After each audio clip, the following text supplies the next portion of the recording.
New developments now and a new push from here in Washington, D.C. to take action on unregulated, dangerous heavy metals in baby food. For years, 7 News I-Team senior investigative reporter Lisa Fletcher has been exposing the dark side of the baby food industry. Toxins like lead and arsenic, the FDA's slow response to set guidelines, and a lack of action up on Capitol Hill. And Lisa joins us now with a new push from D.C.'s chief law enforcement officer to get the FDA to fulfill its commitment to creating standards to protect infants. That's right, Scott. So D.C.'s Attorney General Brian Schwalb is urging the FDA to create limits for heavy metals and require finished products to be tested to guarantee safety for infants. In a recent letter, demands action from the FDA, citing new developments that the agency has documented, including Target issuing a nationwide recall of one of its food products because of elevated lead levels this spring, and the FDA delivering a warning letter to Wanabana, the company responsible for a mass acute lead poisoning from cinnamon in applesauce. So both underscore the need for decisive action on a problem that hasn't gone away since we first started reporting on it 5 years ago.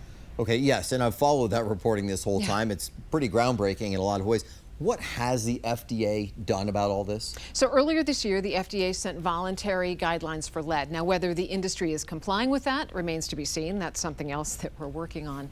But dozens of attorneys general have been calling for much more than that since 2022, including finished product testing and the regulation of arsenic and cadmium, which is currently still totally unchecked. One of America's top doctors on this issue told me action is long overdue. The FDA promised to take action on cadmium and arsenic, yet the agency still has not done that. How concerning is the continued unrestricted presence of cadmium and arsenic in baby food and baby snacks to you? As a pediatrician, I worry about the continuing possibility that cadmium and arsenic can be in baby food. Arsenic is a particular concern. Arsenic is a known cause of cancer. Causes cancer in multiple organs in the human body, and exposure in early childhood is particularly dangerous. And I really think that the FDA needs to move expeditiously. They need to move urgently to get arsenic out of baby food. Arsenic and young children simply do not get along. The FDA has also not moved to require finished product testing, which is the only way to know if levels of contaminants are in any food product, particularly what we're talking about, baby food. So we've asked the FDA for an updated timeline on that, as well as when they're going to set limits on cadmium and arsenic.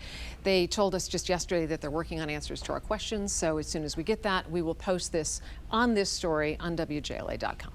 Yeah, it's so interesting. Great reporting as always, by the way. Nice to see the D.C. Attorney General also add to that push. And of course, as we pointed out, Lisa has been covering this. This has been your beat for years now, and we've got all of her previous reporting.